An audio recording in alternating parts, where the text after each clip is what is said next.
Hey, I think I just figured out what Blitzball's been missing all this time.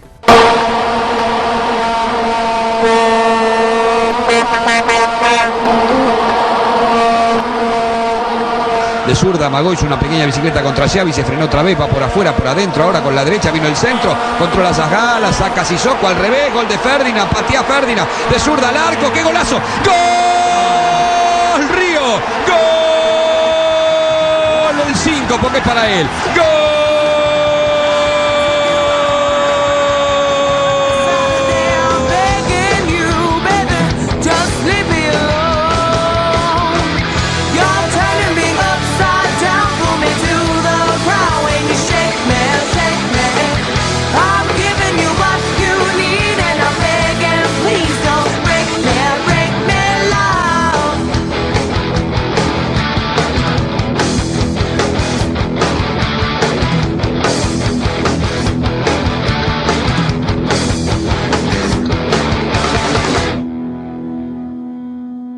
This game is such a colossal failure in basic storytelling, I still can't believe it. Apparently in Japanese, there's no word for subtlety. None of the characters in this game look, dress, speak, or behave like normal human beings, not even the guy who the game keeps telling us is the protagonist. Not only does the weird sci-fi premise leave us completely adrift and confused as to where we are and what's going on, but our supposed protagonist himself is a whining, annoying water polo celebrity from some futuristic city 1,000 years in the past. It's not just impossible for the audience to relate to him, being an allegedly attractive sports superstar, but he's such an insufferable mincing twat that even if we could relate to him, we don't want to. Star of the Xanarkand Apes. Didn't anyone tell you? In fact, ever since Final Fantasy X, the entire series has had this real problem in identifying just who in the hell the hero of the story actually is. Like Final Fantasy XII. What the hell was up with Vaughn and Penelo? They have nothing to do with the story. They're just street rats who contribute precisely nothing to the plot, which is centered squarely on Ash's quest to reclaim her kingdom and her romance with Balthier the Sky Pirate. If you took Vaughn out of the story, I don't even think you'd have to change a single line of dialogue. Just start the game when Balthier enters the story. Final Fantasy X seems like it's in denial over this concept, having Tidus constantly shrieking about how this is his story. This is my story. It'll go the way I want it. Or I'll end it here. When the events of the story are centered solely on Yuna's quest to defeat Sin. Yuna's just a much more logical protagonist. She's lived a sheltered life, she's a normal gal who has an extraordinary destiny thrust upon her, a heroic journey to accept her duty and make the ultimate sacrifice to save a world she barely knows. Let's face it, she is the hero of the story. I know that Tidus has his own connection to Sin, who's really his abusive father, but his daddy issues are small potatoes next to Yuna literally dying for this world's sins. But somehow, I felt like I didn't belong. You don't! You don't have anything to do with this fucking story! Nobody wants you here! Hell, even Auron would make a better protagonist. His friendship with Braska and Jekt is only lightly touched upon, and yet resonates much more strongly. Auron's quest is one of redemption, an immortal tortured soul seeking rest, and all he has to do is kill his best friend to release them both from their torments. There's real dramatic weight there, much more than some whiny little prick whining about how much he hates his prick dad. I think I just figured something out. What? Why I hate my old man. Nobody cares, you pouting lump of cunt discharge! Shut the fuck up! What do you know? Anyway, it's really here where I pretty much gave up on all the characters as being completely fucking useless. Seymour takes them to his holodeck and shows them a vision of Lady Yunalesca, who is a great summoner from the past who dressed more audaciously than Lady Gaga. Seymour says that to summon the final Aeon to defeat Sin, it takes an unbreakable love between the summoner and someone else. So he proposes marriage to Yuna on the spot. All summoners are charged with bringing peace to Spira. She must be a leader for the people. I proposed to Lady Yuna. He asked me to marry him. Spira is no playhouse. A moment's diversion may amuse an audience, but it changes nothing. Even so, the actors must play their parts. Oh, well, that's just a great way to propose marriage to a woman. It is unavoidable. It is your destiny. Honest to God, if I were writing this story, this would be the entire group's response to Seymour's marriage proposal. He asked me to marry him.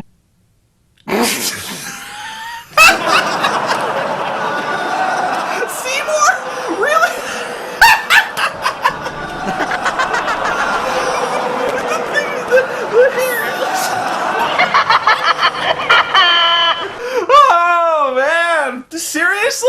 Oh, that was a good one, Seymour. Who the fuck would be stupid enough to marry that guy? I mean, look at him. He looks like Rocky and Bullwinkle if they had a child. I mean, he's like the most obvious villain I've ever seen since, like, Ben Kingsley in Prince of Persia. Who would be stupid enough to marry that asshole? I've decided to marry. Wait a minute, Oren. You don't care? I mean, you're not gonna stop her? No, I'm not. What the fuck is wrong with all of you? What do you need? Some gigantic thunderclap whenever he enters the room? See, this is what I'm talking about. These characters are either insane or so hopelessly stupid they deserve to lose to a villain this transparently evil. And you know what the hell of it is? That's not even really why Titus is so upset. The guy's jealous of Seymour. You know something? If she's even considering putting her mouth on that nasty blue-veined wiener of Seymour's, trust me, you don't want her anyway. Besides, I always spend every chance I could get to hit on Lulu anyway. Interesting. I suppose I could add you to my list. You have a list? I don't even know what that means, but color me intrigued. I wish you good luck, little boy. You're going to need it. Riku's got a list, and it's really creepy. And if I hit that jailbait ass, I'd have a list too. It's called a rap sheet. Well, just give me 5 or 6 more years. Joe, you are a prison sentence waiting to happen, kid.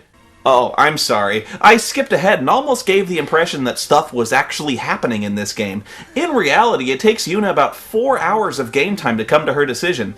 In the meantime, Seymour continues on his pilgrimage to give Yuna some time to think about it, and goes to his next stop, Makalania Temple. They say Seymour went to Macarena Temple. In other news, Titus is still a braying jackass. The guy's like a human puppy who still tries to sniff people's butts. While they're in Guadosalam, the group decides to visit the Far Plane, which is a place where people can just walk inside and visit the spirits of the dead anytime they want. Which is something the game really doesn't make that much of a fuss about, despite the fact the Far Plane is one of the most interesting and bizarre places on the planet. Nobody seems to question the existence or logic of this place. I mean, for instance, if I got a bunch of my friends together, could we summon up the spirit of Kurt Cobain and have some kind of afterlife Nirvana reunion concert? I know. We mustn't profane this most holy of places where we can conjure up the honored spirits of the dead. We must beware the sacrilege and preserve the sanctity of— oh crap, a spirit of the dead! Run for your lives! He does not belong here. Well, that killed about 90 minutes. Time to kill 90 more by crossing the Thunder Plains. I think I forgot something in Guadosalam. Nice knowing you. You may remember this place by the absurd timing minigame where you have to push a button a split second before getting struck by lightning, but I remember it for getting jumped every second and a half and having to fight the same goddamn group of 3 monsters every time. You have to fight a floating eyeball thingy with a mouth, and a floating demon with a face where his ball should be. And you have to fight these guys about a zillion fucking times, too. I've heard there's some unlockable thing if you can dodge the lightning strikes 100 times in a row. I wouldn't know. Honestly, I really couldn't care less. And if you've actually done it, congratulations! You are officially obsessive-compulsive and have less of a life than I do. And my friend, that is saying something. After that, you sit around and talk about nothing at it in for a while. Titus continues to find ways to get even more annoying, and then you wander around a forest for a while, where Orin leads you directly into a trap against an incredibly difficult giant amoeba, all to recover some video recording of Jack that he left in the forest 10 years ago. Trust me, this whole scene is completely fucking pointless, accomplishes nothing, and only served to kill another 45 minutes. Seriously, it was just an excuse to throw a random boss battle into the game for a complete no prize. We learned nothing from this video, except that Orin is completely insane for stashing a videotape in a hard-to-find secret area of a monster-infested forest instead of someplace sane, like, oh, I don't know, a house? Then we exit the forest and camp out at another inn to sit around and talk for a while. Do you see what I'm talking about with this game just spinning its wheels for about 20 hours? We cross a map, we fight a boss, we rest at an inn and talk about the exact same stuff over and over and over again. And somehow, Makin's here too. Yeah, I would have loved to have seen his old ass dodging lightning bolts. But suddenly, the Albed attempt to abduct Yuna again, in a giant mech! He's gonna use an anti-magic field on us! Oh crap, it's another anti-magic field generator kit! Spoony, you ignorant slut! That was last year! The wheels of science never stop turning! That's why I present to you the Negator!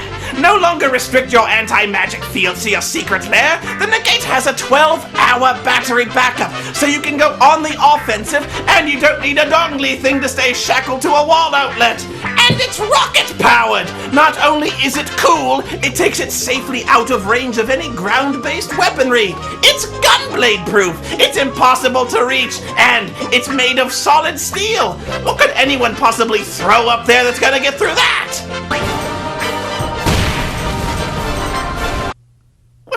A blitzball?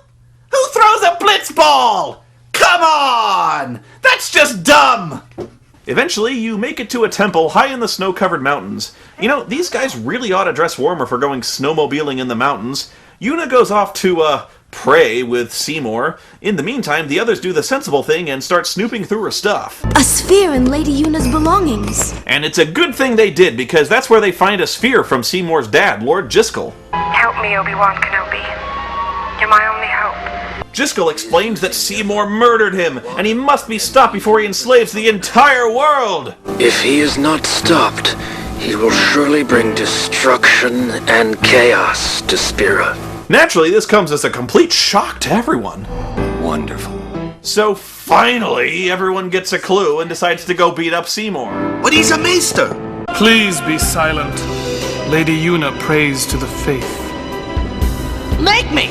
Ugh, this is gonna be the wussiest fight between good and evil ever witnessed. I knew you were bad news the first time we met.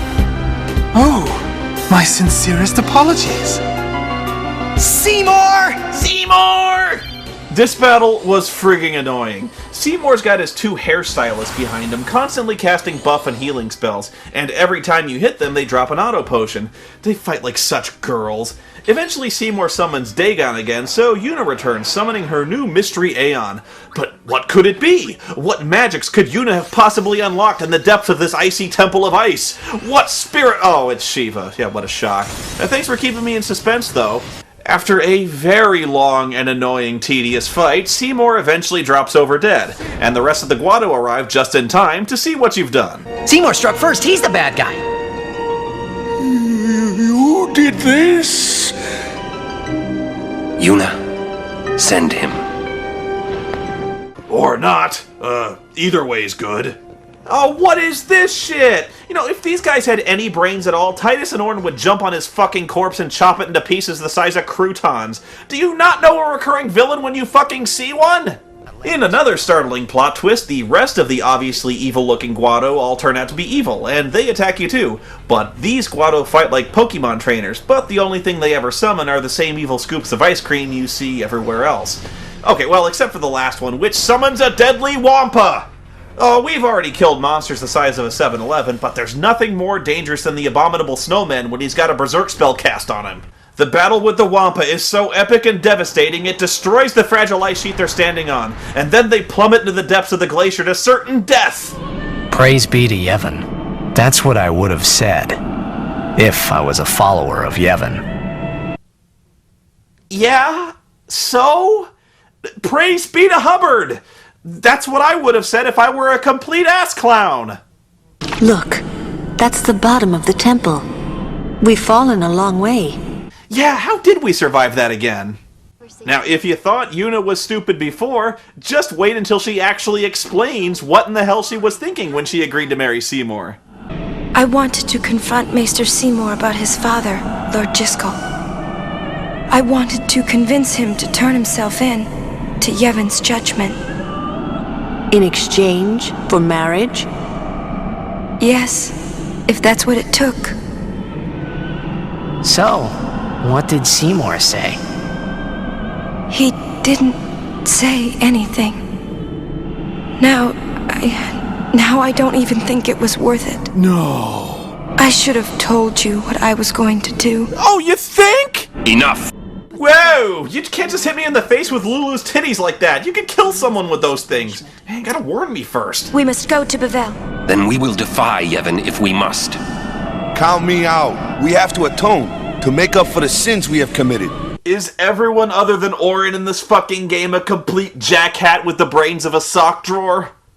Okay, so I pretty much lose track of the entire narrative here. Yuna gets knocked out by the drop of several thousand feet, and instead of actually trying healing magic, or potions, or any kind of first aid, the group decides to just let her lie there until she gets better. Orin and Titus start talking again about how Sin is jacked. Then we cut to see Sin floating around, somewhere, and then they all get sprayed by Sin's toxin somehow. Titus has a hallucination, and when he snaps out of it, suddenly he's alone in the middle of a desert. I'm dead serious. This just happened. Oh, and by the way, Yuna's been kidnapped again. I just can't... I have no explanation for this! They're all buried in the ice beneath a frozen lake 1 minute, and then Sin appears, farts on them, and now they're all in a completely different geographical location. It's like the designers literally wrote themselves into a corner and could not, for the life of them, figure out how to get the party to the desert level immediately after the ice level. So now Sin's toxin just randomly teleports you halfway across the fucking planet. This is such a clumsy and blatant cheat. I can't believe no one's called this game out on this long before now. This makes no fucking sense! It's like Sin's toxin teleported him to Arrakis. There are even hidden caches of healing water of life concealed by the friendly sand nomads. We have thousands of such caches. To lead them, I must conquer the worm, conquer Shai Hulud.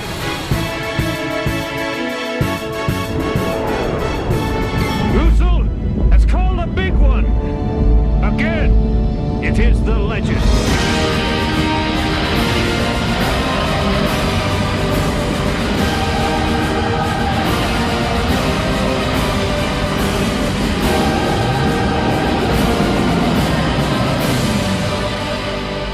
When you finally hook up with Riku again, she finally explains what the fuck is going on with all these Al Bhed attacks. It seems they've made it their mission to abduct summoners against their wills, to keep people from dying needlessly in their struggle against sin. Well, I sure don't get it, Waka. They might get hurt on their pilgrimage? So you kidnap them? This is some major league stupid shit right here. To keep summoners safe and prevent people from dying, they slaughter their sworn guardians with amphibious tanks armed with miniguns? Yuni will die, you know? With the final Aeon, she can beat Sin. But then, if she calls it, then the final Aeon's gonna kill her. Oh, yeah, great. So, protect the summoner and let Sin gobble entire continents. I'm sure your noble cause is a great comfort to all the villagers you're happily sacrificing to a gruesome death at the claws of horrible nightmare creatures, or a slow, terrible drowning death. The needs of the many outweigh The needs of the few. This game is fucking stupid! Oh, and I almost forgot, the big revelation here was that Yuna will eventually end up sacrificing herself to defeat Sin, which comes as a huge shock only to Titus because, again, he's got the brains of a crotch fungus. Prepare for Femi whining overacting!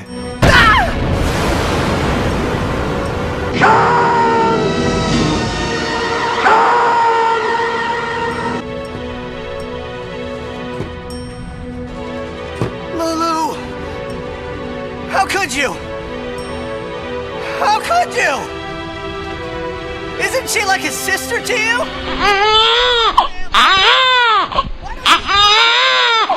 We all live in fear of sin, you know that. A world without sin. Okay, so you stumble on the Al Bhed home city only to find it being attacked by the Guado. Man, these guys mobilize fast. And you bust in to rescue Yuna. Sadly, when you find their leader, Sid, you discover the Guado have re-kidnapped her from her previous kidnappers. Also, the whole time you brawl through the city, there's some kind of weird, annoying alarm that plays the whole time. I don't really know what the voice is saying, but it sounds like it's calling Titus an annoying cunt.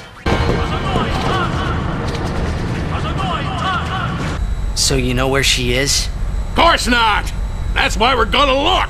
Using this airship! Gonna go down to Germany and personally shoot that paper-hanging son of a bitch! Sid orders an evacuation of the city on their airship, and to prevent its capture, he launches missiles to destroy the city completely.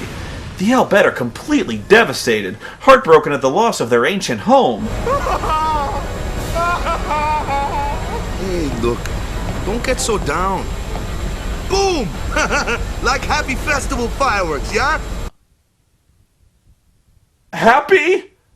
Festival? Fireworks?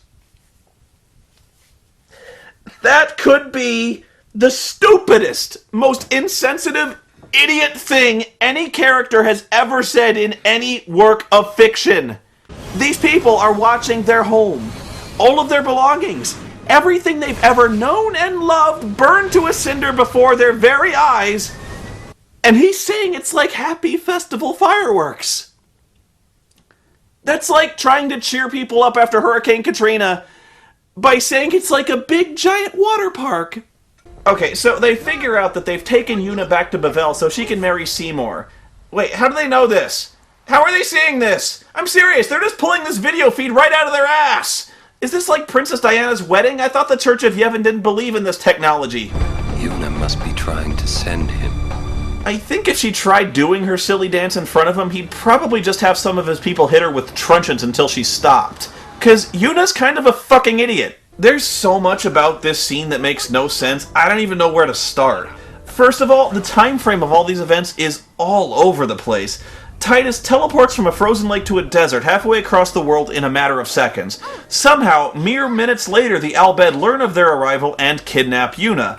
Somehow, the Guado not only learn of Yuna's new location in a totally unexpected place, but manage to mobilize an army to conquer their entire city before the group can unite and approach the city on foot, which in itself takes only a matter of minutes. Then, in the time it takes for them to evacuate an entire city, they've already managed to outrace an Albed airship back to Bavel, get Yuna fitted for a dress, and organize an entire wedding for Seymour, which in itself raises all sorts of questions. If you didn't know this by now, Seymour is dead. In fact, he may have been dead for quite a while before this, but apparently in Spira, dying is just a minor inconvenience that sidelines you for, 5, maybe 10 minutes. Then you just get back up and start walking around again like nothing happened. To move on to the afterlife, a summoner has to perform the sending ritual, but really, why bother? If the unsent just get better and, for all intents and purposes, are completely normal, except for the added benefit of being effectively indestructible, what's the downside of dying?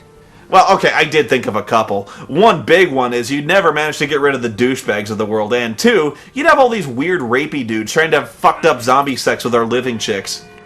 That's when our heroes race to the rescue. Luckily, they have the grind boots from Ratchet and Clank to slide down these wires. Seymour very nicely waits at the top of the stairs while the heroes brawl their way up to him. Not only is the wedding being guarded by stormtroopers, he's also got giant crane-kicking robots. You would play at marriage just for a chance to send me? Your resolve is admirable. All the more fitting to be my lovely wife. Honestly, can someone explain to me the point of this whole charade? It's clear to everyone that this wedding is a sham. Nothing is stopping anyone from telling the public that Seymour is an unsent abomination perverting the teachings of Yevon. It's clear to anyone with eyes that this is happening against Yuna's will, and that he's using forbidden machines. Hell, the High Priest is conducting this ceremony holding a fucking shotgun! Yuna threatens to jump unless he lets her friends go, and then she jumps anyway, apparently leaving her friends to die, not knowing they had a way to escape. And if she did think they could escape, why did she stop the sending ritual which could have gotten rid of Seymour? I don't know, and none of the villains in this game have any clear motivations. This whole thing could have been avoided if Yuna had just performed the sending ritual when they had Seymour beat the first time. What was she waiting for? Now the guy's indestructible. You know, in fiction, you just can't leave loose ends like this. If the villain's down, you finish him off. Otherwise, he'll just keep coming back from beyond the grave, if need be, to bite you right in the ass.